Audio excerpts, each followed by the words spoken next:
Hello, and welcome back to the ministry. And today we're talking about repelling the wrong people.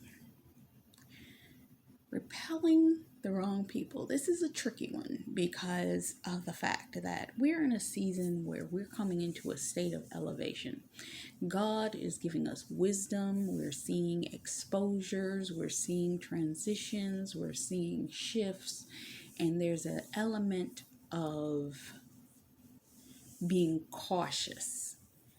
But there's a level of cautiousness that can bring forth a level of anxiety that will make you become slightly paranoid when it comes to inviting new people into your world, your life, your business, accepting help, divine help, so on and so forth. So what do you do in order to repel the wrong people? I recall being a child, and I was never much of a child that really desired to be that girly girl. Even if you look at the way that I dress on average, I don't dress rather feminine. Even this isn't rather feminine. It's just something I threw on because of the fact that it's just straight hair, all of this. I literally am looking at across the room at a photograph from my prom where I had the straight hair and I don't even think I had makeup on in that picture. No, I didn't. And I remember I just was not that girl. I was the jeans wearing, sweatshirt, pull my hair back in a ponytail, puff, what have you, and I'm done with it. I was that tomboyish type chick until my mom and dad decided at age about 11 or 12 that they wanted to allow my cousin to start doing my hair. And my mother got frustrated. I remember she got frustrated and she asked me, "You want me to cut your hair?" My hair is all the way down to my shoulders, which is actually at this point in time, if I flat press this, it will be down to my shoulders. Probably it's past that. Flat pressed, and I mean really flat pressed. Blown out, it might be to here, but flat pressed, I noticed was about 3 or so years ago. I let somebody flat press my hair. Now, I thought my hair went to, just here. When they were finished flat pressing it, it was pretty much halfway down my back, flat pressed.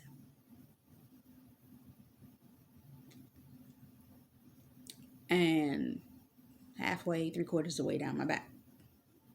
So my hair is long. And if I go into that girly phase, yeah, but I'm very natural. So even in my natural state, if you notice, I'll put in the locks that are they're the length that my hair would be if it was flat pressed, but I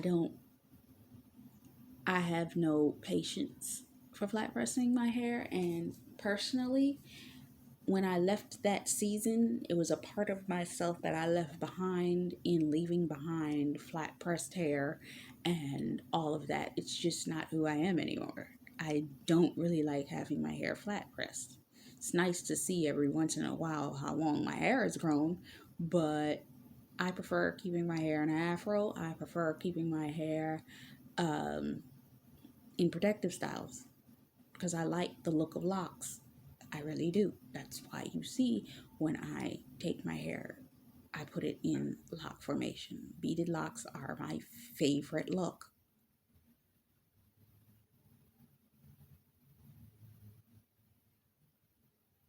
That's the most girly you'll ever get me. Do I put on a little bit of lipstick, a little bit of makeup? Yes. When occasion calls for it. If I gotta go to a business event, if I gotta go to, I remember I was going to business events very frequently God, 70 years ago.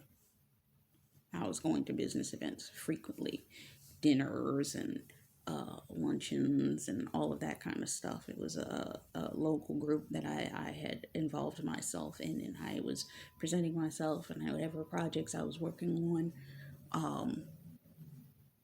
I would talk to them about it, and everybody was very, that was my environment. I loved being amongst business people. But as time went on and the Lord started to deal with me and he started to pull me out of a lot of things, I kind of backed away from it. And I kind of went back to my resting phase of this kind of lifestyle where my hair is not always done and I'm very plain. That's who I am. I'll probably be the same way when I get married and have kids. Don't get me wrong. When I get married, I will get dressed up for my husband. But on a plain everyday vibe, I probably look like this. But some people sit up there and say, well, how are you going to get married? Or how are you going to meet somebody? How are you going to... God makes a way for everything. Same way you see me, I guarantee you he sees me too. And he gets me on the most average level. Because he gets to see who I am without a facade, without me making myself up. He sees me on average, which is the average that he will see on a day-to-day basis. If you can't love a person in their plain average state, you can't love a person.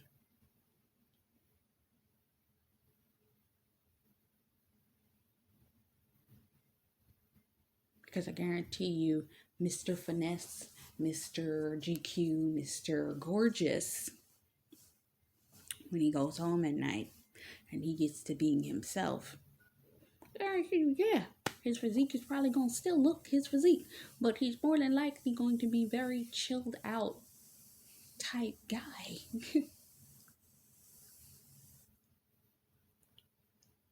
Be GQ when he needs to be GQ and be very relaxed when he needs to be relaxed.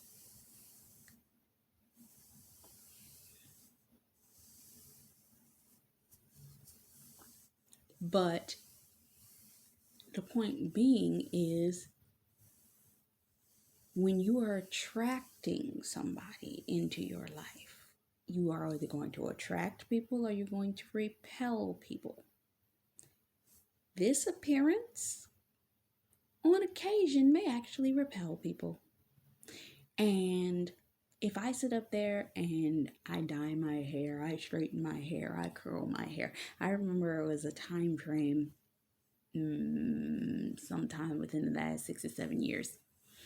I was running my old fashion blog and I was going to a fashion event. They were doing a fashion show, still got photos from that show, and I had on this A-line black striped white dress, and I had high knee-high stockings that just met the edge of the dress.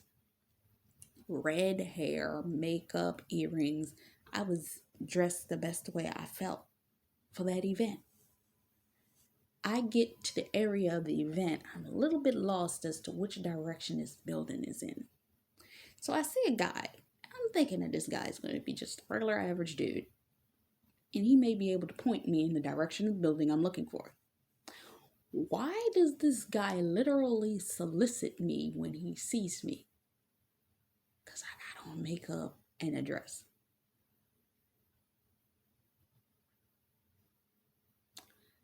These were the reasons why I never got dressed. I remember times that I was dressed, I had on a nice A-line dress, going to a business event. I looked cute. Walking down the street, people are catcalling me. There was one guy that catcalled me out the side of a vehicle. And I'm sitting there like, are you disrespectful? Under what circumstances as a female do you think you have the audacity to speak to me like this? Do I look like a hoe, a hooker, a prostitute?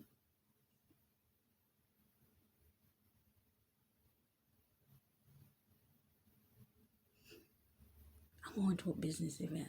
That is highly disrespectful. I've been catcalled when I was sitting on a park bench waiting for the bus to pick me up on a rainy day. I'm like,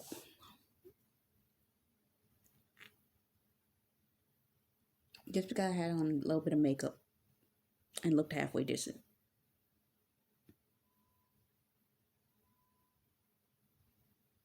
So what I've come to find is this look repels a lot of people.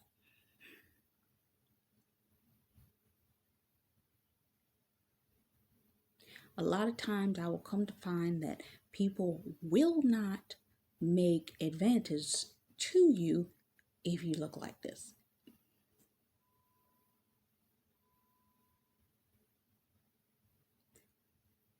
And on most cases, if you ain't the guy that I'm looking for,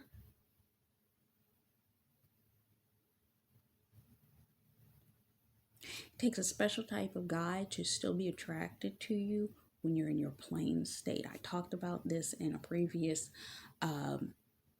video where most men, real men, they are attracted to women that are in their most plainest state. Because they understand that when they see you like this, that when you have all the accoutrements, the hair, the hair done, the earrings, the lipstick, the makeup, the nails, all of it, oh, you gonna look fire. And believe me, when I get dressed, I look fire. But the point is to repel those that are not for you. When it comes to business, what a lot of people will do, and my coach has taught me this often, is when she was first coming into the type of business and branding in which she was desiring to develop, she never showed her face. And I remember I ended up in a conversation with somebody recently on one of my social media accounts that did not have my face on it. And the whole room was drawn to me, but they never knew what I looked like. It was actually this social media account for this ministry. And people loved what I was talking about. People loved what I was saying. People were interested in the ministry and all of this. They never not once knew what I looked like.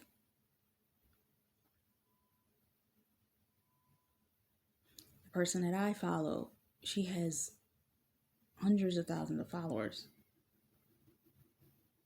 And her ministry started. No one knew what she looked like.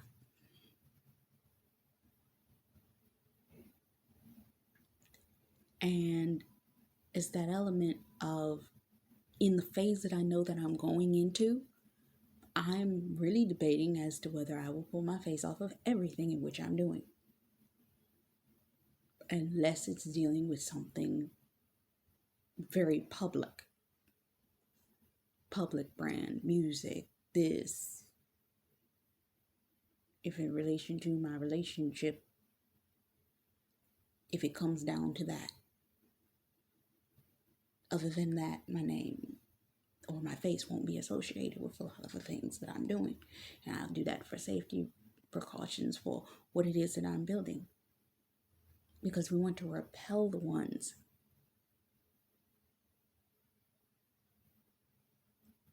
that it's not for.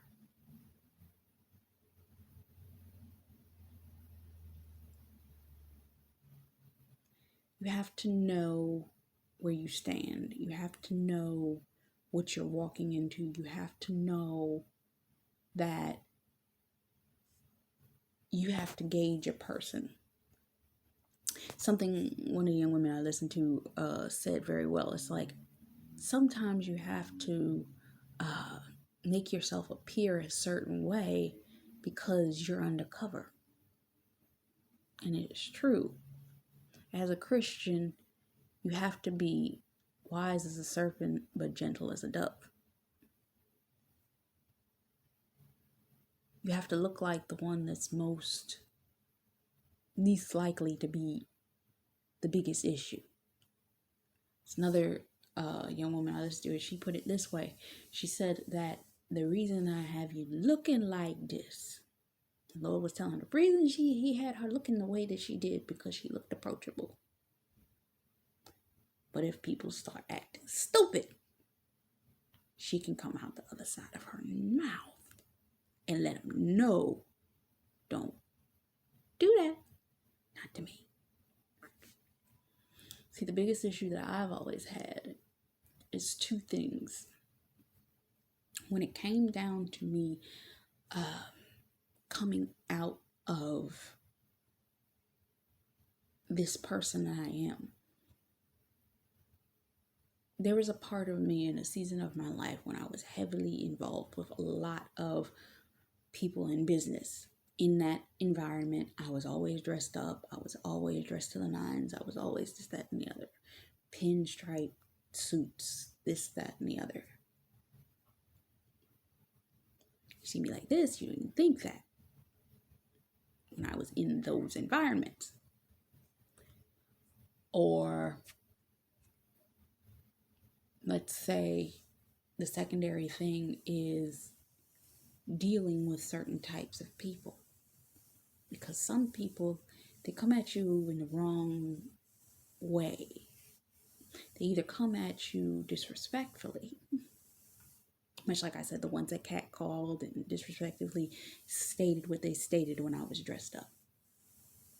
Not that I was dressed in any kind of way, and that actually is the first time I ever really worn a dress or a skirt at all. I hate them. But I don't always want to be wearing pants. Because that tomboyishness from childhood has a tendency to make me be drawn to always wearing pants. But it's that element where people will disrespect you if you look a certain way. And I'm not talking about Cardi B, long nails, all this kind of stuff. No. Just a very plain dress. My hair done up in braids or twisted up in a nice natural hairstyle or whatever it is. Whether I have on a wig or a ponytail or what have you, to give the look more depth. And some people will just disrespect you. But in understanding that, you know that these are the people that you're supposed to be around. But then you also must be cautious, especially in certain environments. Those of us that are going into business, those of us that are going into seeking help for our businesses, help for our ministries. There are some people that will operate in a level of narcissism that they will love bomb you, compliment you. And if you ever notice somebody overly complimenting you just a little bit too much, pay very close attention to that, because they may be operating under a wrong spirit. That might not be a spirit that you want involved or want to be involved with. Because I remember at one particular point in time, I was dealing with a roommate, and I really loved her attitude.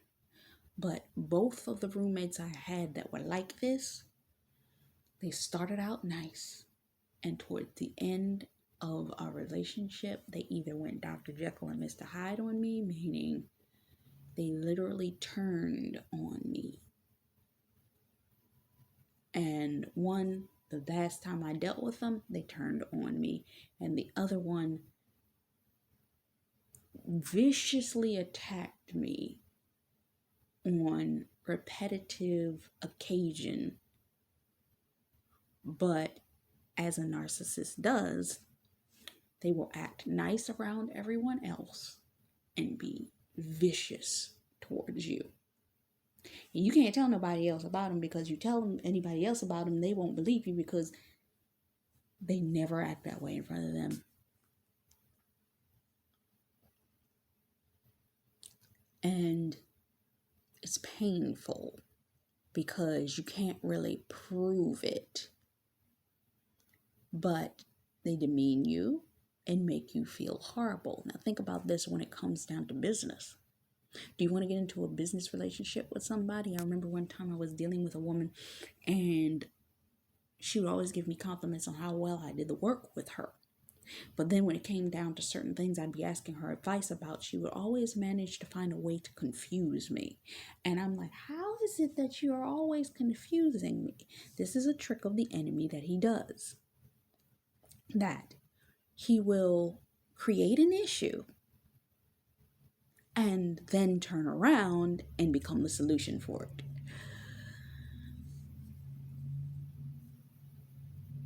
Media is the issue.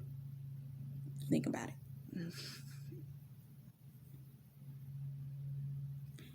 So when it comes down to the way that stories are spun, these types of people will always look like the one on top. God knows better. How do you repel those people? It's kind of difficult, because once they have desired to be that you are their target, they will keep you under their thumb until you break it. And once they figured out that you see through them, they would rather attack you than to release you and let you go. That's where you run into those psycho movies where the person is like, I will kill you before I let you go to somebody else. And there's always a scenario. How is it you never knew this person was crazy? Because at the beginning, they acted like your best friend. They love bombed you and was like your bestest best friend. So how do you repel that person? Discernment, awareness. But it also makes you repel people on occasion that might actually be for you, because they're actually genuinely commenting you, because they're actually kind people. And that comes down to you and the Lord having conversations. Lord, is this person for me? Is this person really for me or against me? Give me your wisdom. Lead me your way. Because I don't need to, in a season where you are sending me the divine help in which I've prayed for, asked for, gone through all of this for, and now you're showing me, and I don't know whether to allow these people in or not. Do I continue to repel them? Because the counterfeit and the real thing always look so similar. They look just like similar mannerisms, similar attitudes, similar appearance, similar looks, similar. I wonder if that's why I saw that guy in the dream. Because that guy looks similar to another person. Anyway, sometimes you're in a season where God's opening doors and preparing ways, and you have to trust him, but you also have to take wisdom from him that he will show you this person is for you, this person isn't for you.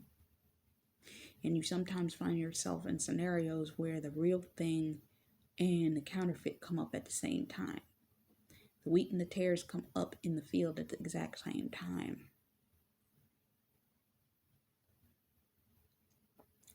But God always puts the tares to the fire.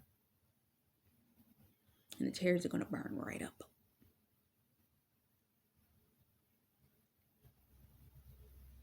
So that's my word for today. That you just got to understand how to reject the wrong thing. Have wisdom, grace, understanding. Because Not everything is for you, not in this season. Be cautious, use wisdom, use discernment, and all things will fall into place in the way in which they're supposed to. And that's really all I have to say. Much love, faith, peace, and blessings to you. Bye-bye.